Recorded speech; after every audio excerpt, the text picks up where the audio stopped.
সুপ্ৰভাত সকলোলৈকে good morning everyone আজি এটা বিশেষ দিনৰ সৈতে সকলোকে মোৰ ইউটিউব চেনেললৈ স্বাগতম জনাইছোঁ আৰু এতিয়াও যদি মোৰ ইউটিউব চেনেলটো আপোনালোকে সাবস্ক্ৰাইব কৰা নাই তেনেহলে প্লিজ সাবস্ক্ৰাইব কৰি ল'ব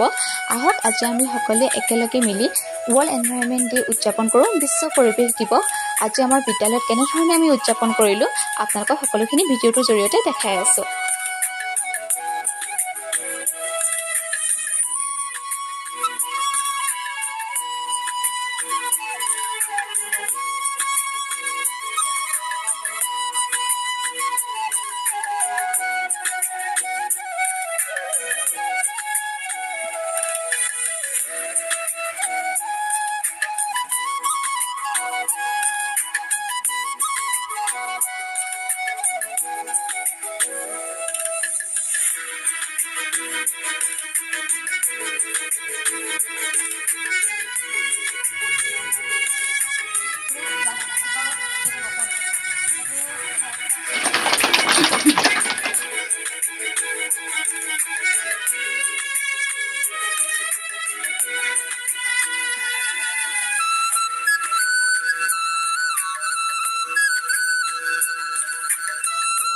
সকলোকে বিশ্ব পৰিৱেশ দিৱসৰ আন্তৰিক শুভকামনা জ্ঞাপন কৰিলোঁ পুনৰ লগ পাম অন্য এটা ভিডিঅ'ৰ সৈতে thank you so much for watching tata bye by